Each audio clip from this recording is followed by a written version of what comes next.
What's up guys, Christian's guys here, and we are back with another video. Now I know I haven't recorded in about 2 months, and I really apologize for that. A lot has been going on due to the you-know-what, and I just got a new puppy as well. I had to move my entire office setup, my computer, everything, to multiple different rooms. Had to put a setup in the living room, then move it to my bedroom, and now finally I have a dedicated office with a mini fridge, I'll add that, and my piano for music. That's puppy proof, and it doesn't really need to be puppy proof anymore. He's grown up now. But initially, it was really hard to, have my office where it was. There were so many wires and server stuff and just wires. It was a real mess. So I've got it all ready now, and finally, life has cooled down enough for me to be able to record. And I'm glad to be back. I really do apologize for the length in between these episodes. We're going to try and shorten that down and try and get back to our regular upload schedule. I'm glad y'all are liking this series. As I've been gone, actually, I guess the break was good because it let the KSP series really get a foundation going. It allowed the series to get some footing and an audience, which makes this episode all the more fun to record. I'm coming into this with a really bright mindset. And it was a lot of fun. I actually had fun making. I always have fun making the videos, but this time with an audience that's watching, and knowing that everybody's actually enjoying these videos makes it so much more of an experience and a lot more fun to do. So, as you've been seeing in the background, this is the craft that's going to get us to Doudna, and it's a nuclear-powered craft, as everybody says, the Apollo style. I'm just going to copy that word because I don't know what else to call it. Basically, we're going to send a lander down and then come up and redock. It's really cool. I was really happy with how this mission turned out. The craft isn't anything crazy. In fact, I made a huge mistake. And as I was on my way down, I realized I forgot to put science modules on it. But that's not that big of a deal. I guess it was more realistic. We're going there to test the waters, and we got all the science we needed, pretty much. And we almost have the entire tech tree unlocked anyway, so at this point, we don't even need the science, mainly for the prestige. I really had fun doing this mission. As you can see here, we are launching this massive craft. I don't know if I made it very cost efficient. I think the solid boosters definitely help the cost quite a bit. I really enjoyed the craft. The second mid-stage booster, this is so cool, this decouple node right here. But this stage, I didn't put enough power in. I wish I had, because I had a plan to maybe do a second landing or a couple other things. But this stage just wasn't powerful enough to get us to orbit, which meant we're only going to be able to do the Doudna mission. I really wish we could have gone to Ike as well, but you take what you can get, and we're not doing any restarts, as limited restarts as possible. I take lots of saves just in case, the Kraken comes, but I want it to be as organic as possible, so our plan B mission is a failure, but the initial get to Doudna, land, get back is a success. So make sure you have enough power in that upper stage, because it's really, really important. So here we are, finally got everything done. We're in orbit, and we're just making our node to get to Doudna. I know it's going a little fast. We're in 7 times speed, I think, right now. Are we in 7 times speed? We're pretty fast right here, because I know making all these little adjustments can be pretty annoying, and I wanted it to go pretty quick. But I'm guessing you can see the transfer window. Actually, I think this is just regular 5 times. I'm not sure. But while I was preparing for this mission, I actually lost Jeb. We lost Jeb. Luckily, I have respawn enabled. Just, why not? It's just a game. No need to make it too impossible for yourself. But I was just trying to do a little test run because I haven't played in a while. Wanted to get kind of my flight skills back, how to move the nav ball. And I forgot to add parachutes, and I had gone back to the tracking station, I think. So there was no saving it. It was done. It was over. But Jeb respawned, and we're bringing him along on this mission with Valentina as the head pilot. She's going to teach Jeb all the things he needs to know. And here we are arriving at our Duna capture burn. We had plenty of fuel, absolutely plenty of fuel. I really over-engineered this. It's not really hard to over-engineer, you just add more fuel than you need. But I definitely over-engineered. This was the first try. I put it together, had all my delta V numbers up. It looked good, sent it out. Everything worked fine. Don't feel bad if you use a lot of extra fuel, but if you really want perfection and you want cost efficiency, definitely Kerbal engineer, fine tune and tweak those delta V numbers, and you'll be good to go. So here we are making our landing point.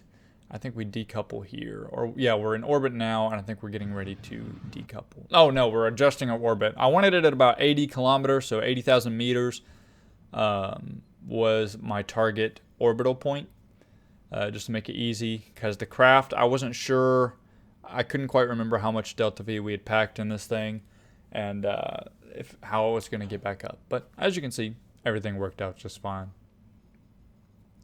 So here we are adjusting staging. The staging was a little off. Should have done that at the start, but you know, you can fix it in space if you really want to. Here we go, getting ready to head down to our landing point. I have 4 drag chutes, and I think, or 4 drogue chutes, drag chutes, and then I think 4 regular parachutes as well. So limited use of the engines, which was great. It gave us more power when we were launching. Here we go. I got a great landing. I was really happy with this landing. I took somebody's advice to use the shift key to really optimize your landing, and that advice worked out great. I'm glad I picked that up. So thank you, whoever said that. I'll have to go back and look. And here's where I forgot all the science, but we were able to take our surface sample, crew reports, and plant the flag, which is the real importance of the mission. Like I said, we can get that last bit of science for, I think we have one more thing to unlock. We can get that last bit of science for one final big mission, and that'll be the end of our KSP playthrough. And I'll make sure that last mission is really awesome. Of course, if you want me to continue playing and do like a season 2 of some other missions, or do just some crazy cool stuff or some crazy mods, I'll give that a check too. But I definitely want to try out some other games, and but you know, let me know what you guys want to see, and I will make sure that I do that. So here we are, getting our encounter here. This was nearly perfect. First try. I mean, this mission went extremely well. Like, no hiccups at all. I was really happy with it. I mostly eyeballed everything, and when you eyeball it and it comes together perfectly, it just feels great. So everything worked out wonderful here. We got a great encounter, first try.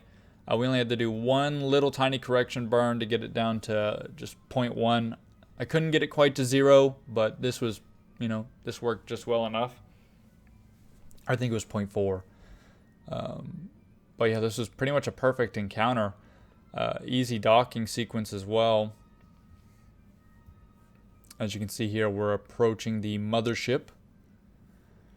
But yeah, this mission was a lot of fun. I love Duna missions. They're always rewarding. There's so much you can do. It's got a lot of potential, and it's just a lot of fun to go to. Definitely a mission that I recommend everybody do. It's a lot of fun. Eve, not so much. Much harder. Not as easygoing, and definitely not as forgiving of mistakes. So here we go, docking. Now, Jeb doesn't have lock-on to maneuver yet, or lock-on to target, so we're just kind of having to manually do the controls on Jeb's part on the mothership. I didn't send Jeb down to land just because he has 0, he's not leveled up. So here we are, transferring our science and our crew back to the mothership, and we're going to bring the lander back to Kerbin with us. I wanted to prevent space debris, which we did. We didn't leave a single drop of debris in orbit around anywhere. So that's why I'm going to bring the lander back with us, so it can burn up in the re-entry atmosphere of Kerbin. And here we go. We're making our return node here. I went ahead and did a near collision course, just so the physics can slow down the debris enough to, leave it for impact. That way, sometimes if you don't directly impact some debris, physics turns off and it'll just continue to orbit, so you'll have some space debris. So I tweak it like this, you know, not that big of a deal. Just a little thing I do. So here we go, almost at our capture, and then we're going to, I think I skip ahead a little bit on our way back. It's like a 300 something day trip, pretty long trip. There we go.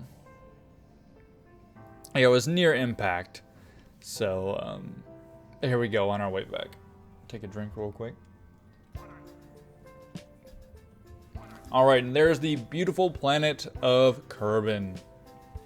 Finally, after their I think 5-year, 6-year trip, they're quite happy to be back to our home planet.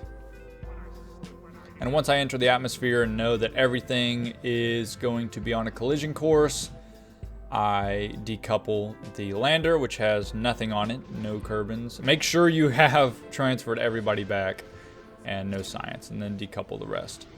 And watch as everything flies past us and explodes. This is a really cool re-entry. One of the coolest re-entries I've seen. Too bad it was on the dark side. I had planned it to be on the light side, but as you can see, things move in space, so didn't work out. But it was a successful landing and a successful mission. So, I thank you guys so much for watching this episode. I'm sorry it took so long. I'll see y'all next time.